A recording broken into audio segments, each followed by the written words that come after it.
shining.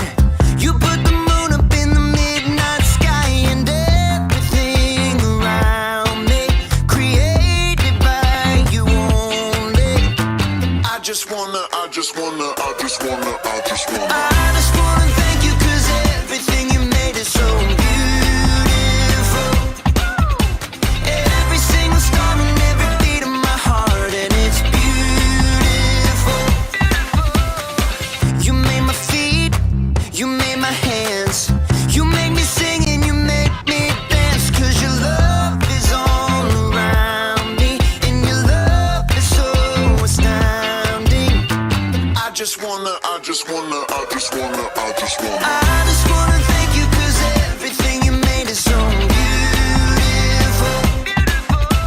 Every single star and every beat of my heart, and it's beautiful. Here we go, break it down now. Everything you created with your imagination is wonderful and good, wonderful and good. You're my inspiration beyond all explanation. You're wonderful and good, you're wonderful and good.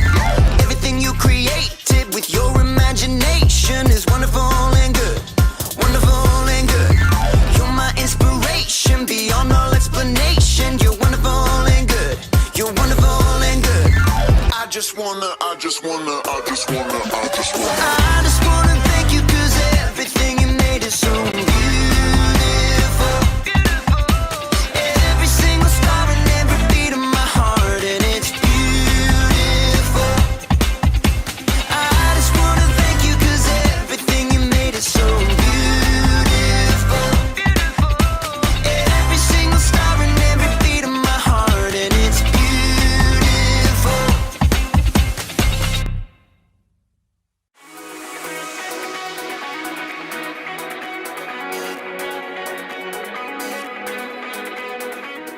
Hey everybody, I'm Graham, candy connoisseur, and I'm here to talk about individuality. Individuality is discovering who you are meant to be so that you can make a difference. Every single one of us is an individual. We were all made by God in our own unique ways. When you look at yourself in a mirror, you can see all the work that went into making every little detail. I see you! And it's not just what you look like that makes you an individual. Your whole personality sets you apart from everyone else in the world. You should really look at yourself sometime. Really look at yourself inside and out. Like when I look at myself, I think I'm pretty cool. Like a big bowl of ice cream. And there are things about myself that I like. I love that I'm good at problem solving. I have this ability to understand when something is wrong and immediately think of ideas to fix it. Oh, and I like that I'm funny. Like, have you ever heard of this one? Knock, knock.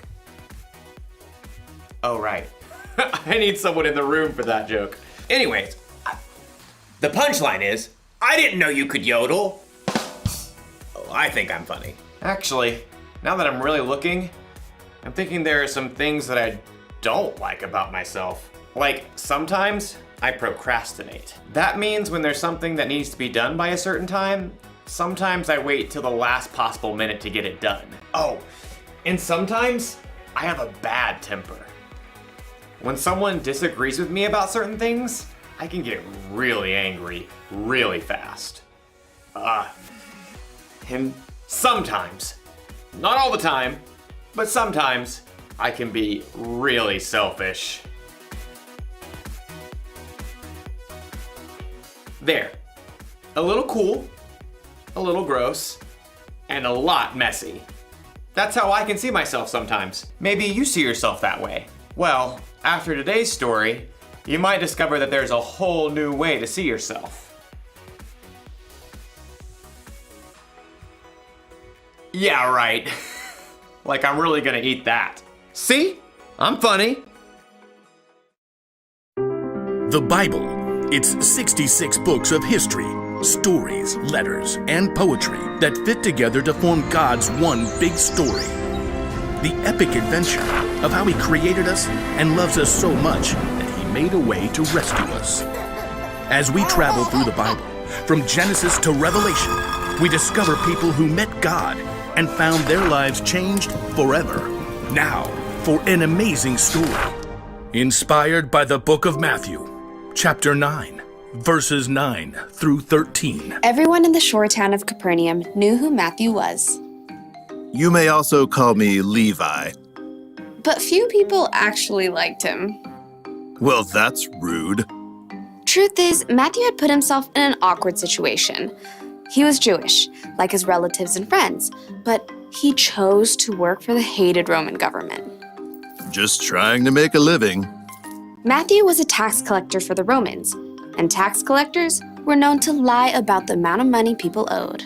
5 gold pieces. But it was only 3 last year.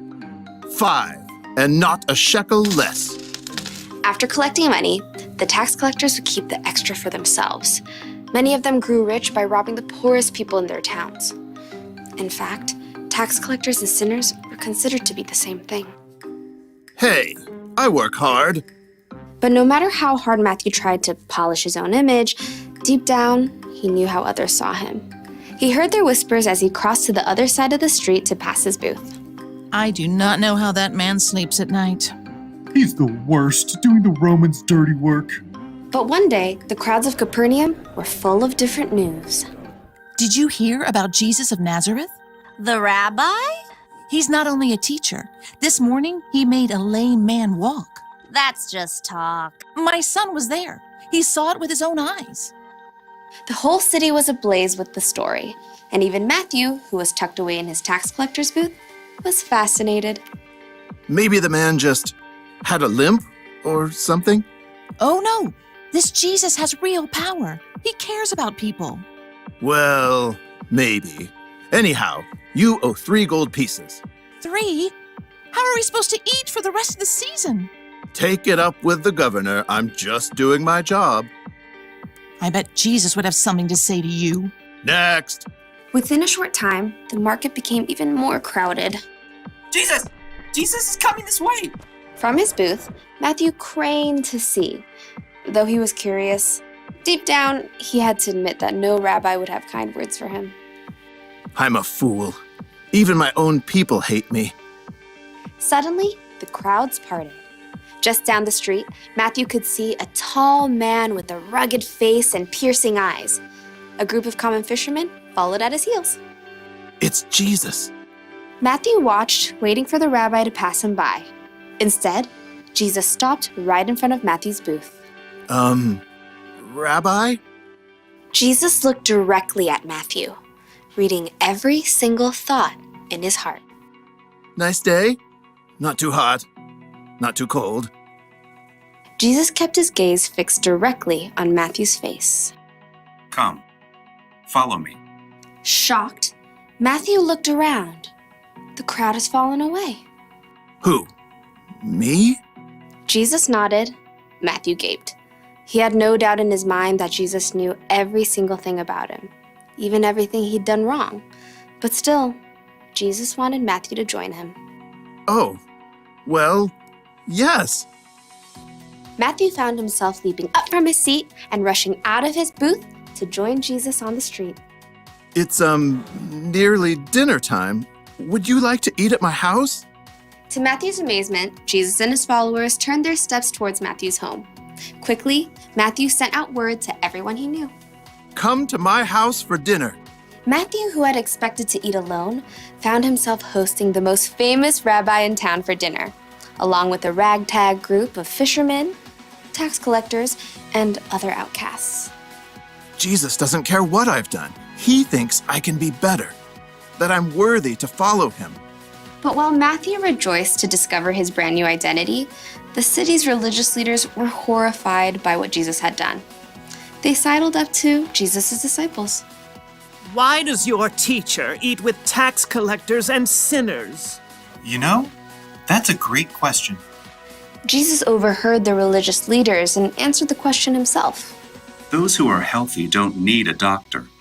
Sick people do. I have not come to get those who think they are right with God to follow me. I have come to get sinners to follow me.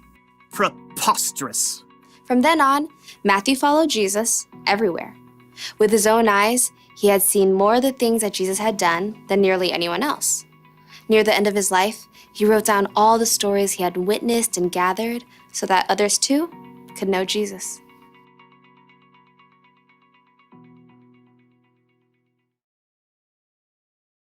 Before he was one of Jesus' disciples, Matthew was a tax collector. Tax collectors were kind of known for cheating people out of their money. Other people would have called Matthew a sinner, and it would have been true. Matthew, like everyone else in the world, sinned, which means he did things that God wouldn't want him to do. I wonder if Matthew saw himself this way. A little gross, a little messy. He might have felt ashamed, even worthless. But then something happened. He met Jesus. Jesus chose Matthew to follow him, even though Matthew sometimes did things he shouldn't, even though he was a sinner. Jesus wants you to follow him too. He wants you to know him and trust him.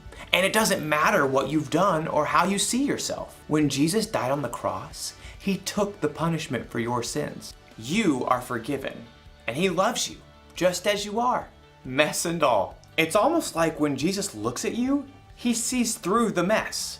He sees past your mistakes. He sees the individual you that God created.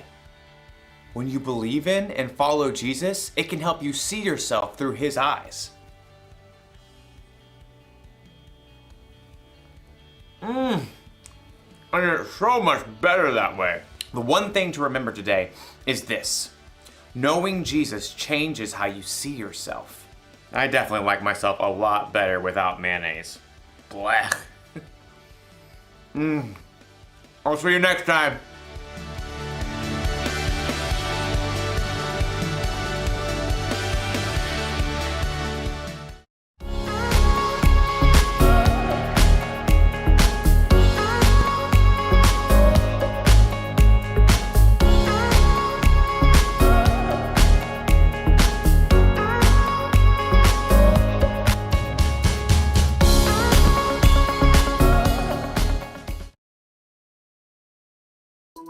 I want to be rich.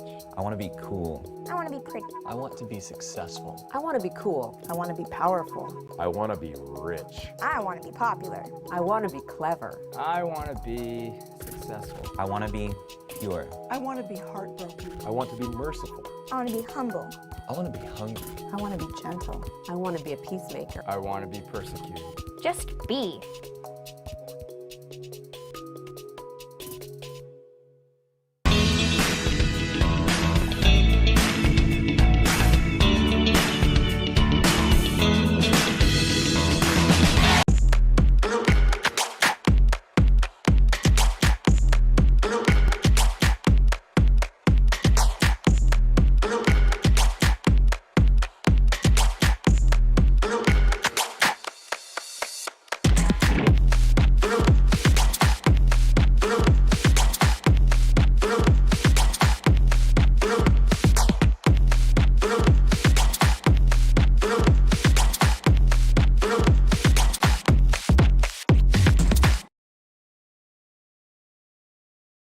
Hey y'all, my name is Leslie, and okay, I have a confession to make. I know we don't know each other that well, but we about to just go with me. Okay, so back when I was in first grade, my class would go out to PE, and I would have to stay back in the classroom because I had really terrible allergies.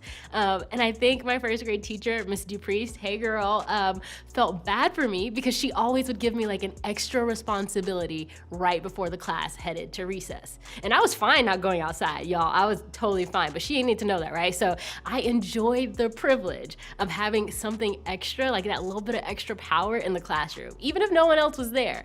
Most times she would like give me a stack of papers to pass back out. And so when I was sure that they were down the hall and out of sight and couldn't hear anything, little first grade me would proceed to hop up on her desk, turn off the lights, and I would spend that whole hour basically hopping from desk to desk to desk with my little grimy, dirty tennis shoes, passing out the papers. And no one knew I was doing this. Y'all, I would have been in so much trouble. Like if I would have gotten caught, it would have been over. But listen, If standing on the desk wasn't bad enough, I also maybe might have stolen a sip of Diet Coke on her desk every time I hopped onto her desk. Yeah, me, a kid. I was having soda at school, like it was already unheard of. But sneaking your teacher's drink and a diet drink at that, y'all, it doesn't get any more grown up than that. You see, I was powerful simply for the fact that my teacher asked me in front of the whole class every day to pass out the papers while they were gone, signaling that I was special, right? In my mind, she was basically saying to them she would never trust none of these little bad kids in there for an hour by themselves. So yeah, I was bestowed the honor of being the most trusted kid in my class. And yeah, I abused that power. Maybe I was the one who couldn't be trusted. I tell you that story to set up our time together today. We are going to be talking about having a little bit of power, right? And power looks different for everyone. For you, power might look like being the one who can captivate a group of people with a story and you're really great at being the center of attention. Or maybe the power to influence what your friend group does over the weekend or to influence how you'll handle the drama in your friend group. You're the one that they go to and say like, oh my gosh, what are we gonna do, right? Or maybe power might look like having a later curfew or finally getting your driver's license. Or maybe you have an idea of the kind of power you want, you just don't have that power yet. Like, think about it for a second. Maybe you dreamt of being captain of your sports team. Maybe you wanted to be the first chair in the band. Maybe you thought about running for president of student council. Maybe you're a freshman or a sophomore and you can't imagine what it's gonna be like when you get to be an upperclassman. Or maybe you took the risk and you applied to be the manager for your shift at McDonald's. That was me at one point. But the idea of being in a place of power or authority, which is just someone who has more power than you do, it can be exciting. It can make us feel important, respected, or even a little bit intimidating to others. Having power gives us a sense of having a little bit of control. And who doesn't want that, right? If we're honest with ourselves, we'd all like to feel powerful because it puts us in control or above someone else. But if you have ever been in a place of power, you know that it doesn't always go the way you imagine, right? Like, even if you have some power, there's always someone else who has more, like your parent or your coach or your teacher. I mean, the other thing is, like, maybe you aren't even sure what to do once you get the power. You spend so much time looking forward to it, it actually shows up and you're like, great, what do I do, right? Or maybe the other thing about power is it isn't always as great as you think it's gonna be, right? And that leaves us with some complicated feelings about power and about the people who have it and about the people who don't. About why we want it and what to do with it when we have it, and maybe we feel like it just never quite turns out the way we think it should. In other words, competing for and then gaining power can get complicated. So what do we do about it? Y'all, we're gonna talk about it. So, power and authority have been around from the beginning. And it wasn't designed to be as complicated as it sometimes feels, right? The opening part of the Bible is called Genesis, or Origin, fun fact, right? This book of origins, who people believe was written by Moses, is about the creation of all things, including human beings. And in it, he writes something incredibly important when it comes to our idea of authority or power. Then God said, "Let us make mankind in our image, in our likeness, so that they may rule over the fish in the sea and the birds in the sky, over the livestock and over the wild animals, and over all the creatures that move along the ground." That line, did you catch it? It said, so that they may rule.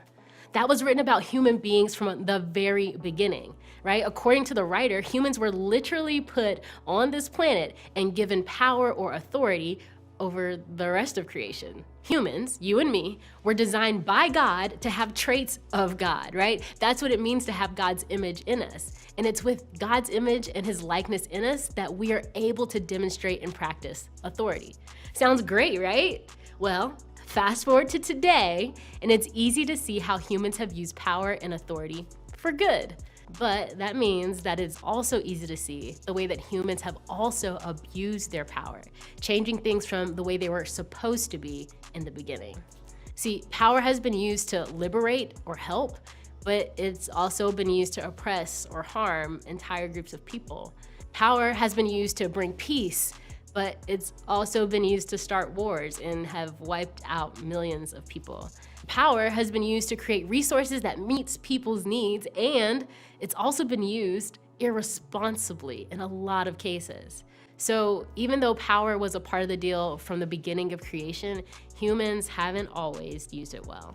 But that wasn't the case with Jesus, okay? Jesus turned the idea of power upside down. He flipped the idea of power upside down in a way that people didn't expect, and they didn't know what to do when he did that, right? He did things way differently than the religious leaders of his time. See, where other leaders fought to be seen as increasingly powerful by putting other people down, Jesus chose to do the opposite. Not only that, he did something none of them could have pulled off. He was killed by those leaders because they didn't like the way he did things. But then, in the biggest power flex of all time, he came back to life. In fact, just so that there were no questions, when Jesus came back to life, he made it really, really clear what kind of power he had. And he said this: "All authority in heaven and on earth has been given to me." I mean, there's really no room to question when it comes to Jesus' authority, right? He's like, hey, just in case you're wondering, after that whole dying, coming back to life thing I pulled off, I have been given all authority over everything, right? This is good news because it means that he is the perfect example of what it looks like to be powerful.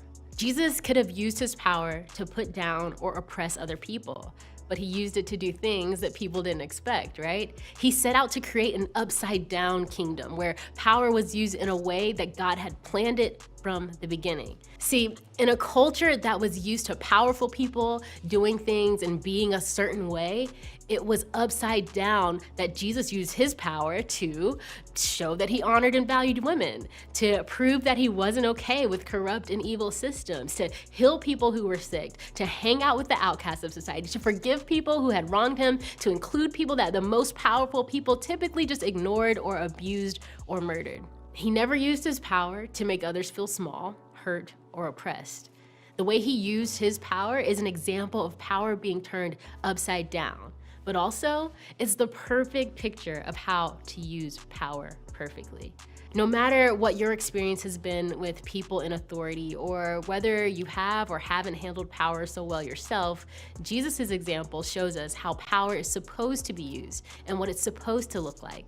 He has all authority and he is in authority, and we can follow and model our lives after him when we've been given a little bit of power ourselves. He shows us what power and authority in an upside down kingdom can and should look like. So what does this mean for you and me as we go through life trying to get this power thing right, okay? Really, the place to start is by choosing to rethink the way we think about power and authority. Why?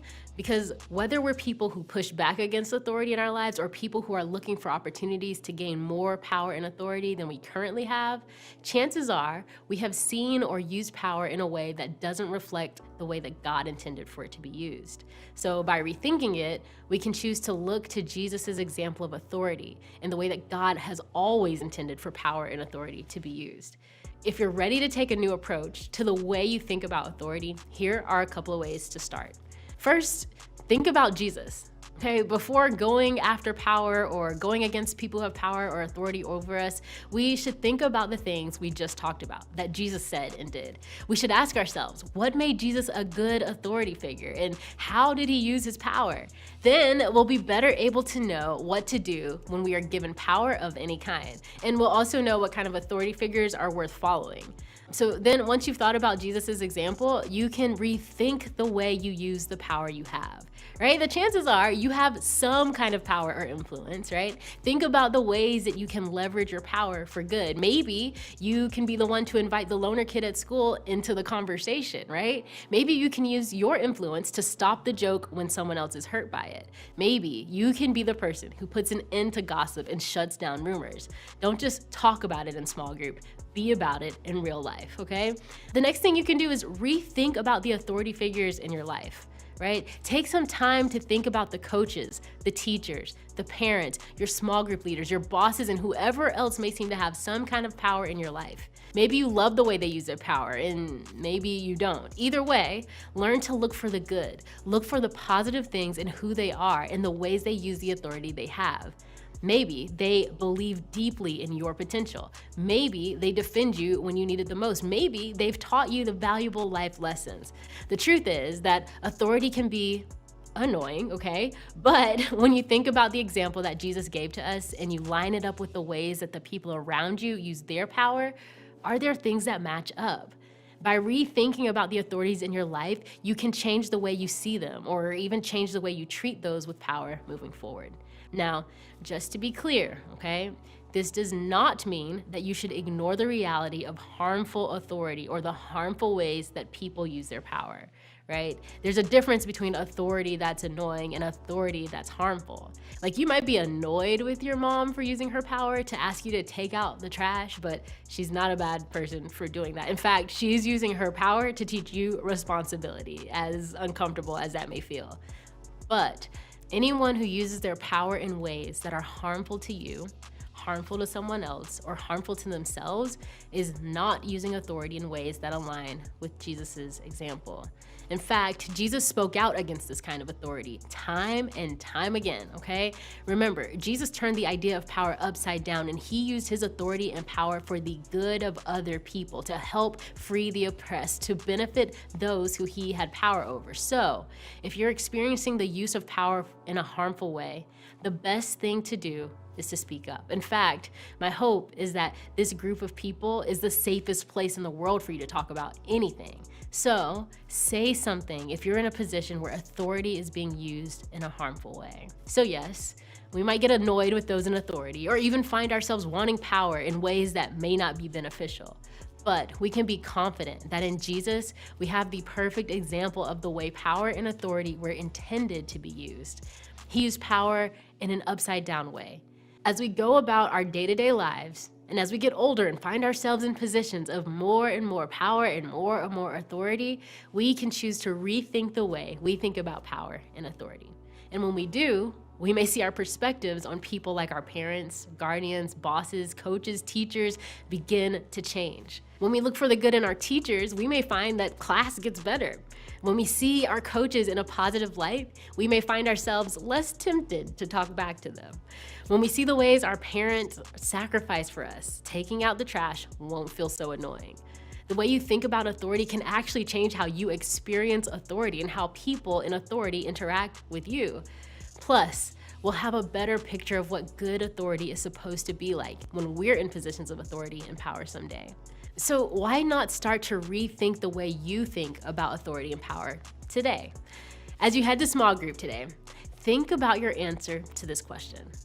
When you think about power, what's the first thing that comes to mind? Have a good week.